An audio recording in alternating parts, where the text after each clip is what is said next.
Hey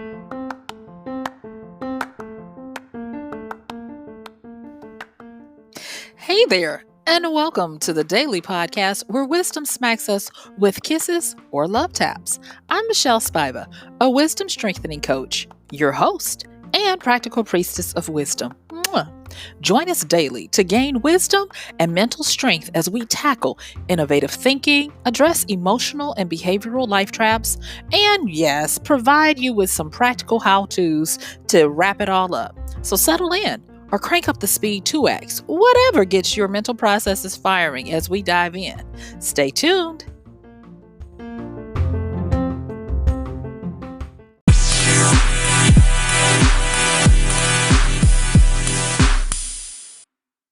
Yay!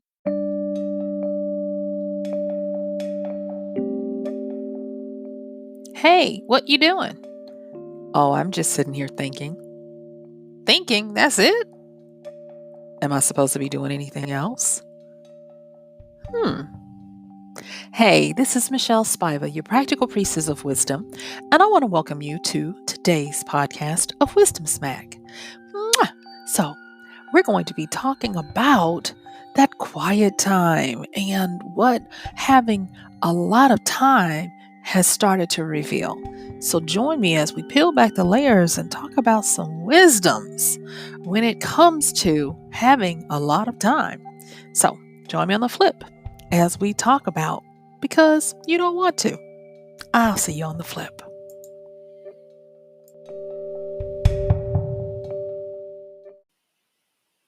Thank you for joining me and welcome to today's podcast of Wisdom Smack with me, your practical priestess and host, MichelleSpiva. So let's get into it. I'm going to be putting a link to a article on Medium that I thoroughly enjoyed and is part of the inspiration for today. So make sure you check out the show notes to be able to go and share some love and get some inspiration from this article. And it's the name of the article is called Read This If You Can't Figure Out Why You're Not Motivated by Brianna Wiest.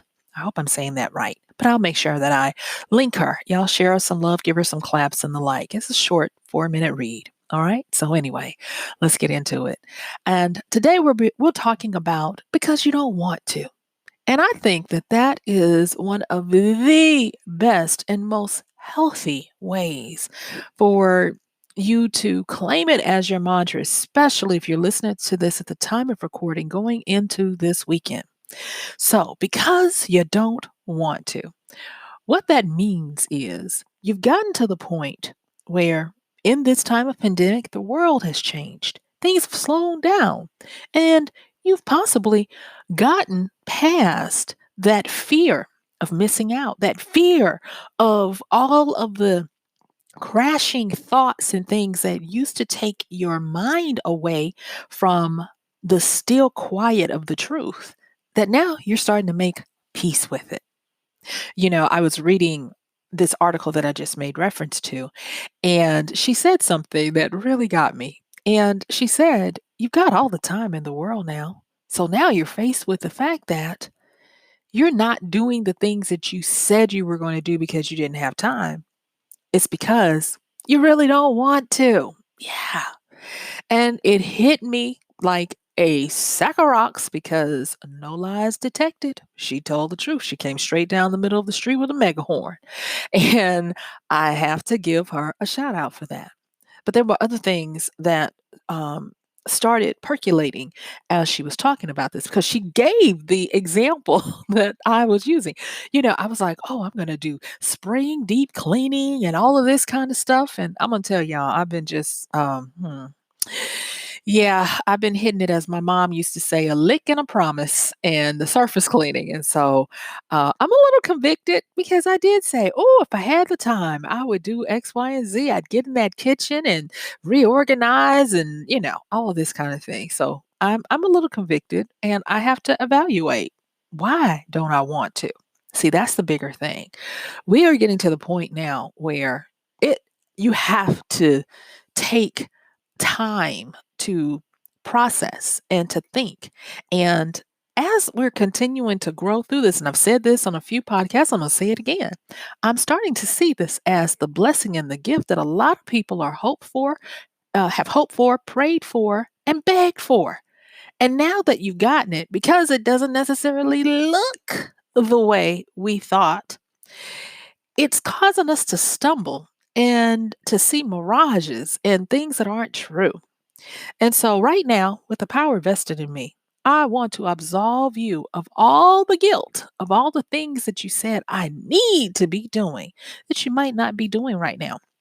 I want you to absolve yourself of the guilt of comparing yourself to people who do want to do those things because they're doing them, or those people who are able to do stuff because they have built such a strong muscle of discipline that there is no doubt they do what they do and they do what they shall and they must.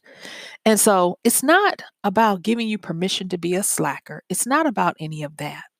What it's really about, come here, listen, let me tell you, come here, come here. Can you hear me? Okay, great.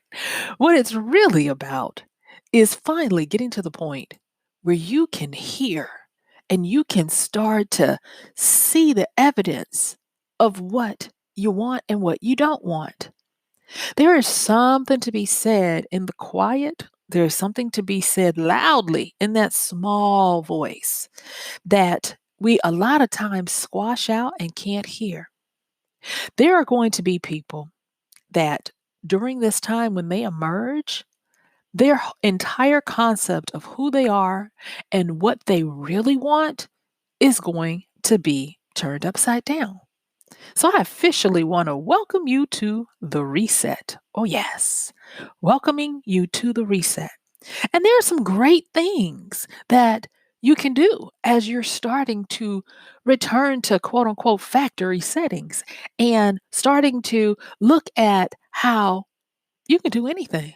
Because I'm gonna tell you right now, a lot of us, when you return, those jobs, those careers and things that you thought you had, no, no, sugar plum. You're gonna have to reinvent yourself. And it's not fearfully said, it's not to scare you, it's to give you permission to start doing it. I have a podcast that I'm going to be talking about in the upcoming days. About the aftermath of what we're getting right now. And I'm calling it the reemergence list. And it's kind of modeled off of the bucket list, where you get to make a list of the things that you want to do and you've now realized you want to do now that you've had time to sequester and time to just, like my grandmother would say, collect your thoughts. So we'll be talking about that. It may just be part of another one. I'm still working on the notes for it. But I just want to say that right now, those things and thoughts and ideas that you have that are starting to bubble up, not in an explosion, but in a nice tickle of excitement, start noting them. Put them in your phone, write them down. Do whatever it is to capture them because they are wisp of possibility of what you can do and what you can be. Do you realize that at such a time as this, the entire world has gotten an opportunity to reset? Instead of ingesting the regurgitation of fear, of lack, of worry, instead, start looking at this being your reemergence of new life, of new abundance.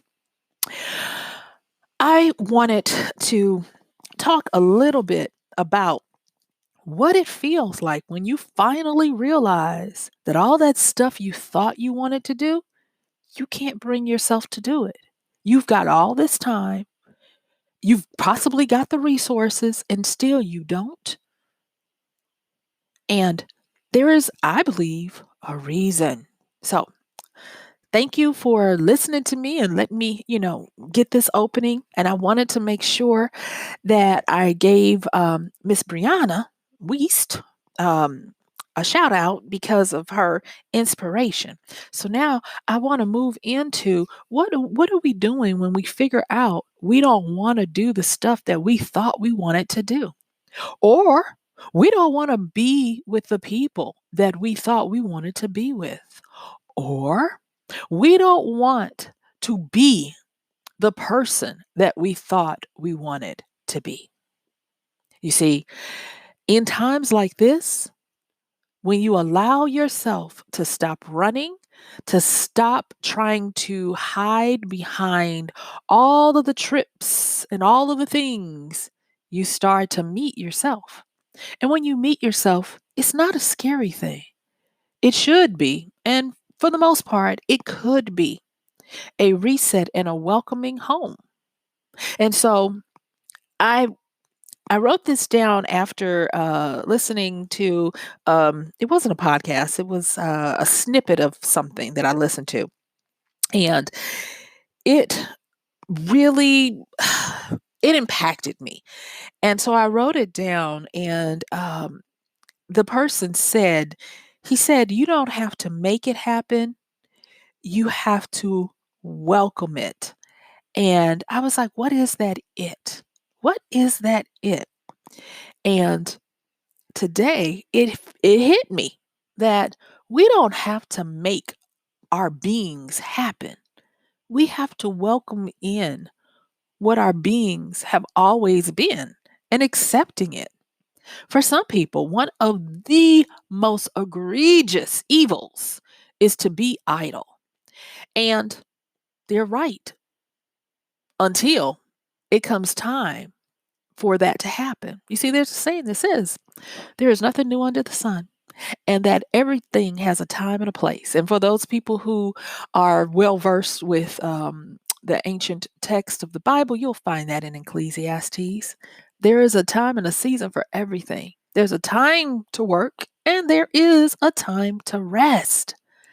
And if you're finding that all the things that you quote unquote need to be doing because they are what your busy mind or what your busy society has told you that you need to do, test it, because you can easily test it.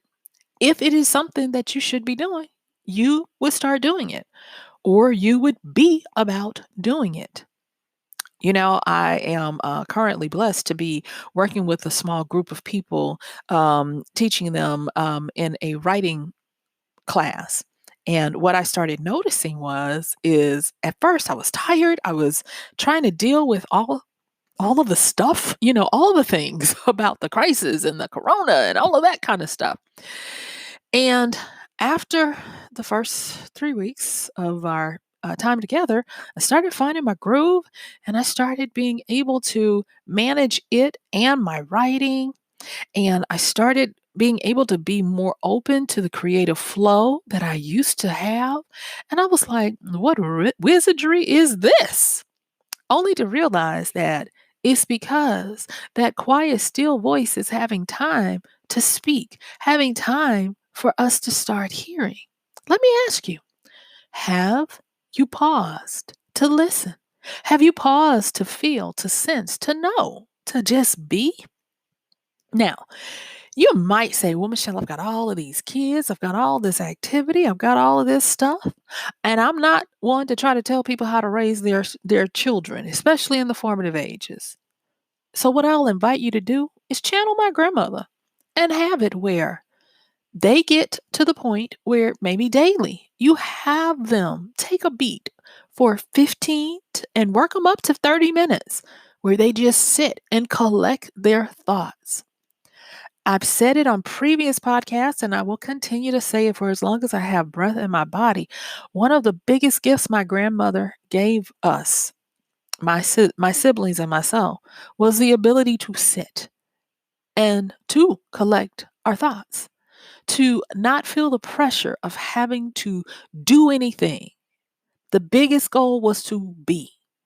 And when she was doing that, I didn't think anything because, of course, my grandmother, she knew all. She was a great woman of wisdom. She channeled wisdom very well, and I hope I'm doing her proud. Uh, but what I'll say is that I didn't realize that she was teaching me mindfulness. She was teaching me to be able to hook into the cosmic all, the good, the omnipotent, omnipresent, and omniscience of our universe, of our being, of our creative collective, of whatever you want to call it, God, Allah, Buddha, I don't care. But she was teaching us how to do that. And I've told you guys and I'll tell you again, she had stimuli in that room to help us.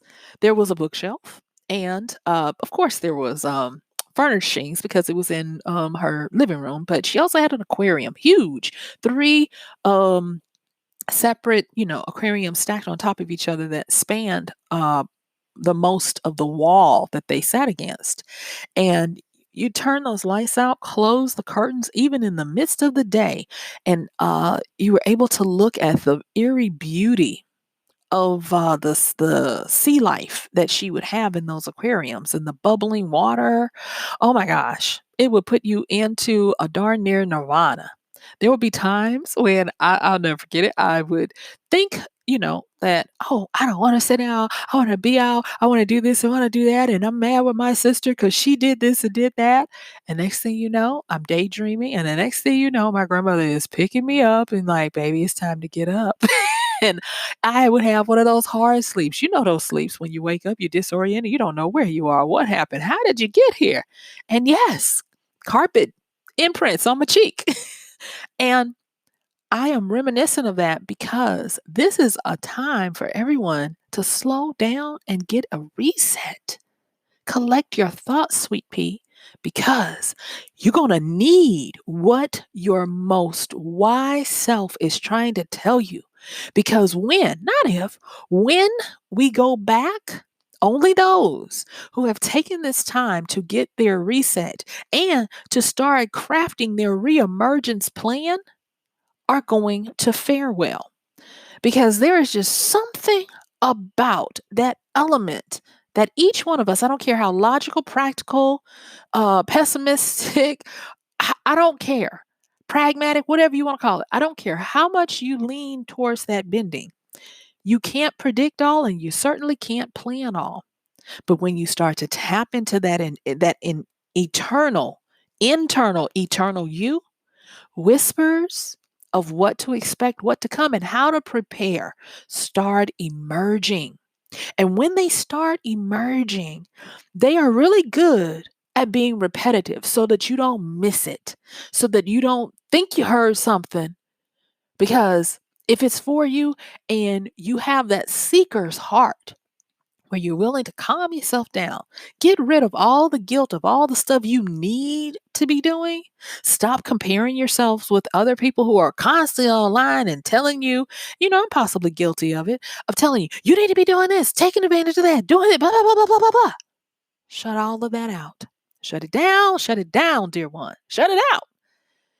And get to know that inner you because that inner you is going to help you to give you what you really do want.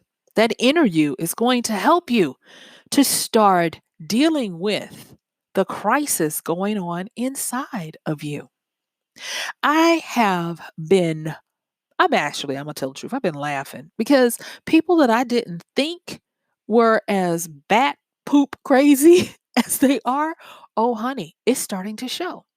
I have witnessed people, and I'm talking about people I know, not people I've observed, people I know going stir crazy. I gotta get out of here. Willing to risk it all just to go out and walk around whole paycheck and buy one thing at a time each day just so they can get out.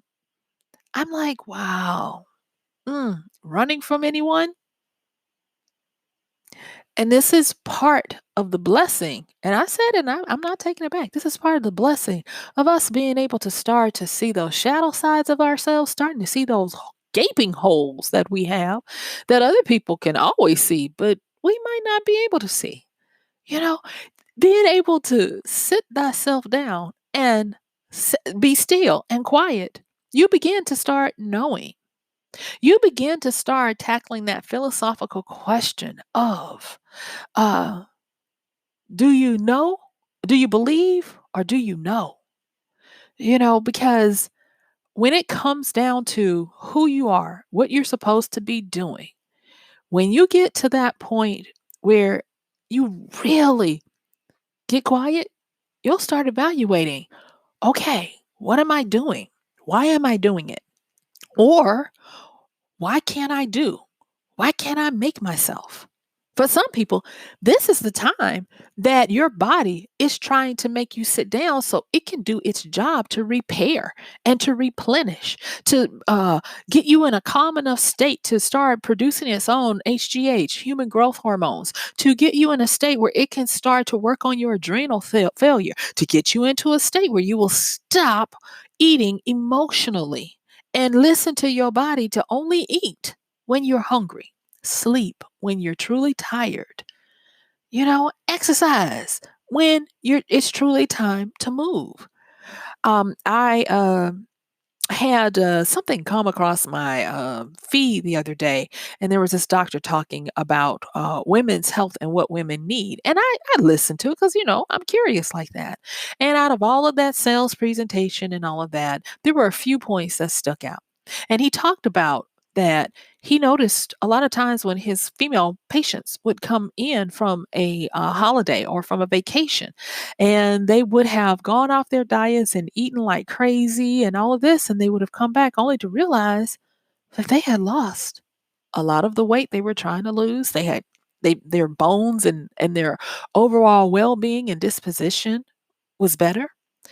And he said that he realized that it was because they had removed the stress and the strain.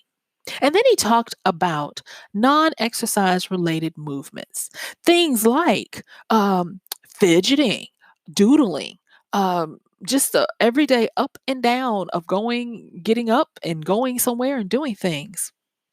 Was that he realized that this is part of the things that impact our health and our ability to maintain weight and all of these things more so than going out and totally exerting and killing yourself to the point where you can't do anything but get your shower and lay comatose in a fetal position afterwards.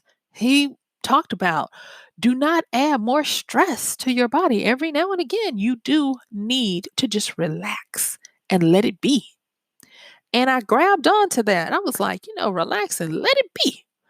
And I I am a person where if I don't if I don't have too much if I don't if I excuse me, I'm trying to say it in a different way.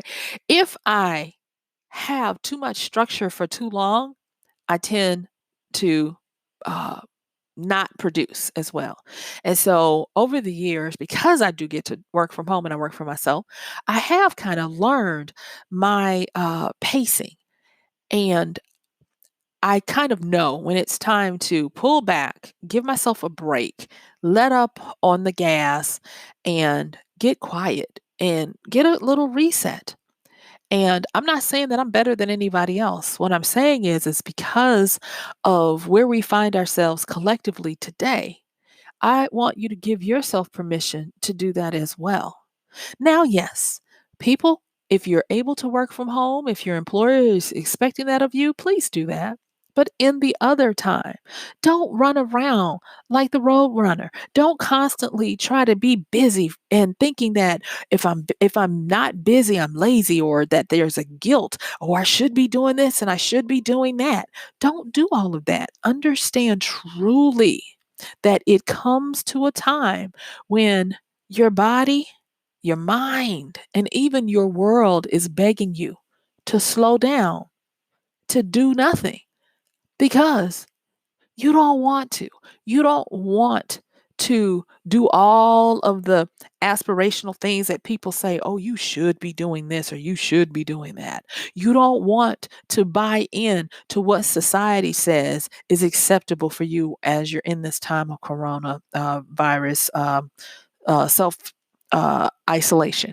You don't want to go and reorganize your spice shelves and do the deep cleaning in the kitchen. Even though it is springtime, and I was raised and in springtime, you do your cleaning. If you don't want to, take a beat, take a moment, and understand that this is time for you to think. This is time for you to listen. This is time for you to know. This is time for you to be. And it's important because it's times like this when you get your instruction, you get your knowledge of what's going to carry you through. You see, most people living, don't know anything about what has happened. I don't care what they say. Even if they are vetted and they are, talking to you from a place of authority, at best they are using models. And yes, we need to listen to them. And you need to listen to that inner voice of you because nobody can be better at being you than you. You see, there is a crisis going on your inside, no matter what. When you have an abrupt stop, when people have to realize that without warning and without your decision, you were immediately given an indefinite vacation. You got to find a way to deal with yourself. You got to find a way to deal with all of that inertia of all of the things that were running around and running you that have nowhere to go and they're pinging around on the inside and you're trying to make sense of who you are, why you feel this way, what's happening, will I ever, those types of things. I could go on and on and on about ways people are seeking to uh, avoid themselves, whether it be willing to risk the coronavirus to try to convince somebody to come meet up with you to date, and you don't even know these people. Yes, they released stats earlier this week about three of the popular dating sites: Tinder, Bumble, and Grinder, and they talked about how much they were up. Some of them upwards of 1,000% of activity, and they did say some people were just trying to meet new people so that when they do get out, they'll have new people to hang out with. But there were a lot of people trying to convince folks to either come to them or they could come over to where that person was, willing to risk not only infecting themselves, but causing danger to all of us because they couldn't get somewhere, like my grandmother say, sit down and collect your thoughts. So it's okay to not do a lot of the stuff that you said you were going to do. And it's okay to finally realize that maybe, just maybe, who you said you wanted to be, what you said you wanted to do, and what you said you wanted to have is not really what you want. And you know what? It's also okay to go through the pain of the crisis that's whirling around on the inside and that's making you feel like you have to run from yourself. Because eventually, sometime soon, especially if you're under the sound of my voice, I feel it, I know it, I share it. Sometime soon, that part of you that wants to survive and thrive is going to kick in. And you're going to start dealing with all of that turmoil, all of that confusion, all of that apathy, numbness, all of those things that start to peek out as little sprouts of new growth that say, have you considered me? Have you considered this? There are going to be people that discover that hobbies that they never thought they had an interest in are going to emerge and possibly even start to determine and define who they become after this. There are going to be people who are going to have the courage to see that the relationships that they thought they needed and that they wanted and that they chased down and tried to hold hostage are going to show them that it's time to let me go. It's time to let dead things be buried.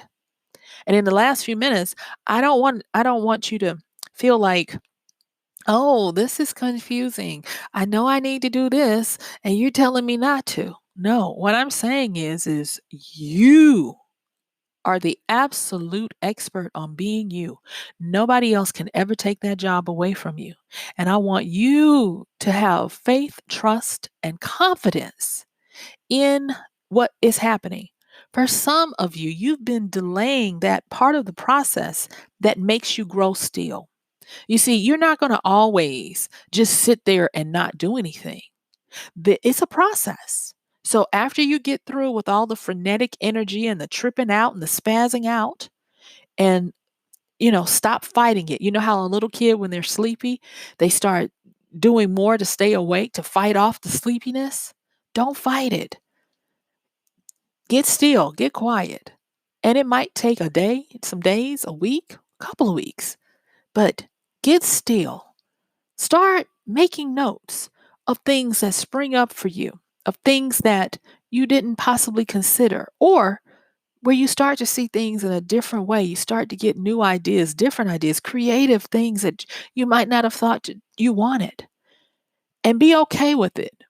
When that guilt comes that says, I need to be doing something, shoot it down, get rid of it, put it out, and get that. Because once you start getting ministered to by your own soul, your own spirit, however you want to call it, your own knowing, then after that, you're going to have the desire and the need to get up and move and to put into action your new marching orders. And then after that, you're going to start to see the fruition of what you're doing.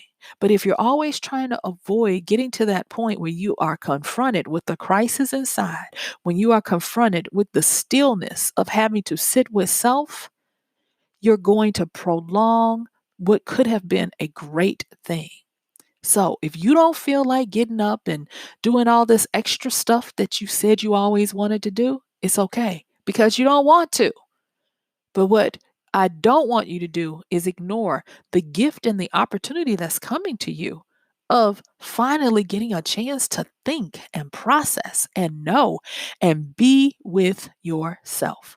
Trust me, it's not as scary as you think. Go on and reintroduce yourself to yourself and embrace yourself because yourself has been waiting a long time to get your attention. So, guess what? Yes, my time is up, and I thank you for yours. This has been MichelleSpiva, your practical priestess of wisdom, with today's podcast of Wisdom Smack. Mwah. Don't forget to check those show notes. And guess what? Because this is a daily podcast, I'm going to see you tomorrow.